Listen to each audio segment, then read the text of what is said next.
Imagine waking up one day and realizing that every single decision you've made, every job you've taken, every relationship you've entered, every dream you've pursued, was not truly your own. The clothes you wear, the words you choose, even the thoughts you call mine, now feel like echoes of something foreign, something imposed. You stand before a mirror, but the reflection seems like a stranger dressed in the costume of your life. It's a silent vertigo, an existential nausea. How much of you is actually you? This is not a nightmare or a scene from some dystopian novel. It's a question that strikes without warning, usually at moments of quiet, when the phone is silent, the distractions fade, and you're left alone with yourself. In that stillness, an unsettling realization creeps in. Your inner compass may not be pointing north at all. Perhaps it has been quietly recalibrated over the years by voices louder than your own. Society's expectations, family obligations, the invisible gravity of culture, and the algorithms that predict what you will want before you even know it yourself. Is freedom simply the ability to choose from a menu of options already curated for you? Or is freedom the terrifying act of carving out your own path where no map exists? We grow up believing we are autonomous individuals, yet how often do we interrogate the roots of our own desires? Did you truly want that career, or did you absorb its prestige from someone else's dream? Did you love that person, or were you entranced by the idea of them as a solution to your loneliness? If the foundation of your choices has been laid by invisible hands, how solid is the ground you're standing on? This question, who am I really, is as old as consciousness itself. It whispers in the poems of Rumi, the meditations of Marcus Aurelius, the restless writings of Nietzsche, and the confessions of St. Augustine. It persists because it's unanswerable in the way we want it to be. We crave a clean, final definition, but perhaps we are a constellation rather than a point, a shifting pattern of inherited impulses, half-remembered traumas, and fleeting sparks of genuine selfhood. And yet, there are moments, rare, luminous moments, when you feel something like an inner pull, a quiet certainty that doesn't come from fear or desire, but from somewhere deeper. It feels older than you, like the echo of a truth whispered across centuries. Call it intuition, conscience, soul, or simply clarity. It's the flicker of your own inner compass trying to guide you in a world full of counterfeit signals. But how can you trust it? How can you distinguish between the authentic voice of your own being and the seductive whispers of collective programming? To follow the wrong compass is not just a mistake, it is a betrayal of the self you might have been. And to follow no compass at all is to drift in circles, mistaking movement for progress. This is the paradox. To be fully alive in a modern world built on distraction and conformity, you must find your inner compass. But you must also question whether the compass you've been using all along is even yours. That's where our journey begins. Beneath the surface of your everyday life runs an invisible current, subtle yet relentless. It isn't a conspiracy, at least not in the cinematic sense, but something far more pervasive. It is the gradual shaping of your inner compass by forces that began long before you were born. You were born into languages already heavy with assumptions, into traditions that drew invisible borders around your imagination, into systems of reward and punishment designed to train your instincts before you even had words to describe them. Carl Jung called it the collective unconscious, a vast subterranean reservoir of archetypes and inherited patterns.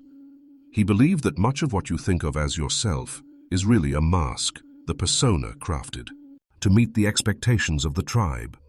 Friedrich Nietzsche warned of the herd instinct, the quiet but suffocating force that keeps most people tethered to the familiar, mistaking conformity for virtue.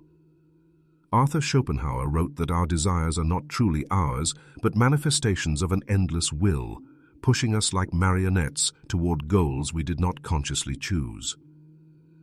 In psychological terms, this isn't mystical at all. From birth, your nervous system begins mirroring those around you. Your brain learns what is safe, what is desirable, what is normal through a process called social conditioning. Dopamine rewards you for pleasing authority. Cortisol punishes you for straying too far from the group. These neurochemical nudges shape the trajectory of your life long before you develop the illusion of rational agency. The modern world amplifies these forces. Technology is no longer just a tool. It is a teacher, an architect of attention. Algorithms don't merely predict your desires, they cultivate them. Every scroll, every click, every notification is a micro-lesson in what to value, what to fear, what to want. Like an invisible hand guiding a compass needle, these systems realign your inner orientation toward engagement, not fulfillment, toward consumption, not meaning. And yet, the story you tell yourself is that you are free. You choose your career, your partner, your beliefs. You curate your own identity on social media, convinced you are authoring your life. But is this authorship or just a highly personalized script written by countless unseen hands?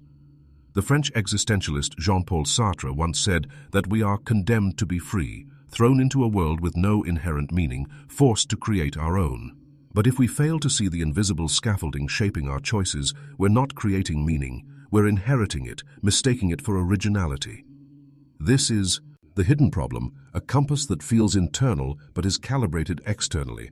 It masquerades as intuition while steering you toward the same destinations as everyone else: security, validation, distraction. The deeper tragedy is not that this force exists, but that it disguises itself as your own voice. When the false compass speaks, it speaks in first person. It says, "I want this," and you believe it.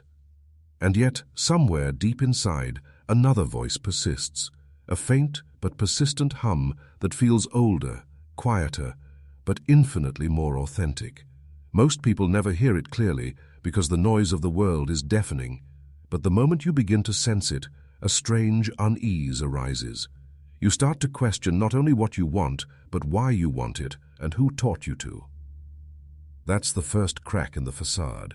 The moment you glimpse the machinery behind your own desires, you are no longer fully asleep. But waking up is disorienting. If the compass you've been following is not yours, then whose is it? And where exactly is yours buried? Once you glimpse the possibility that your compass has been quietly recalibrated, the world begins to look different. Familiar streets seem like stage sets, the people around you like actors following scripts they did not write. But the deeper consequence is more intimate. You begin to realize that much of your own suffering, your restlessness, your envy, your quiet sense of futility may not be accidents at all. They may be the natural symptoms of living according to coordinates that were never truly yours. At first, this insight feels abstract, philosophical. But look closer, and you see it everywhere. The chronic exhaustion of workers who cannot remember why they're working. The anxiety of students who accumulate achievements without joy. The loneliness of relationships maintained more from obligation than love. These are not isolated failures, but patterns of a society collectively lost in borrowed desires. Neurology helps explain why this feels so heavy. The brain is a prediction machine. It builds internal models of the world to minimize uncertainty and pain. When your inner compass is misaligned, those models still run, but they run toward goals that never satisfy. You get the job, the house, the relationship, and yet the expected feeling of arrival never comes. This is what psychologists call the hedonic treadmill, the endless running toward the next reward, never realizing the ground beneath you is a loop. Cognitive biases deepen the trap. Confirmation bias makes you seek out evidence that your current path is right, even when it isn't. Social proof makes you believe that because everyone else is headed in the same direction, it must be the correct one. The sunk cost fallacy convinces you to stay the course even when your inner voice is screaming to turn back. All of these biases evolved to keep small tribes cohesive and predictable, but in the vast, hyper-stimulated ecosystems of modern life, they keep us obedient, anxious, and unsure. Culture, too, conspires in subtler ways. It wraps misalignment in beautiful packaging. It sells you authenticity as a brand, freedom as a lifestyle, rebellion as a product. Even spirituality can become another market, offering ready-made identities instead of inviting you into the terrifying freedom of real self-discovery.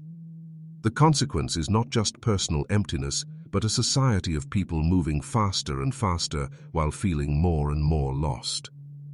And this loss has costs far beyond the individual. When millions follow false compasses, entire institutions drift. Leaders chase short-term validation instead of long-term vision. Communities fracture into echo chambers. Nations mistake noise for strength. We see rising mental health crises, ideological extremism, environmental devastation, all symptoms of a collective misalignment between our inner lives and the systems we've built. But the most insidious consequence is subtle, the erosion of trust in your own perception. When you have followed an external compass for too long, you start doubting the faint stirrings of your real one. You hesitate before every choice, waiting for someone or something to tell you what is right. This self-doubt is not weakness, it's conditioning, and it is precisely what keeps the false compass in place. Yet even in the midst of this, a quiet rebellion is possible. Every moment you notice the gap between what you're told to want and what you actually feel is a moment of awakening. Every time you sense the hollowness of a borrowed dream is an invitation to step off the treadmill. The consequences of misalignment are devastating, but they are also the pressure that can crack the shell of illusion. And once a crack forms, light can enter. The question then becomes, how do you harness that light? How do you begin the slow, radical process of reclaiming your inner compass in a world that profits from your confusion? The first act of rebellion is not loud. It is not a manifesto or a march. It begins in silence, the quiet refusal to accept the coordinates you've been given. Freedom does not announce itself. It whispers. And in that whisper lies your first real choice: to keep moving along the familiar path or to step into the uncharted wilderness of your own becoming. Rebellion, in this sense, is not about rejecting society outright. It's about reclaiming authorship over the story of your life. Viktor Frankl, who endured the unspeakable horrors of the concentration camps, discovered that even in conditions where every external freedom is stripped away, the final freedom remains: the ability to choose one's own attitude, to assign one's own meaning. This is not a poetic flourish, it is a practical truth. If meaning can be chosen even in a camp built for death, it can be chosen anywhere.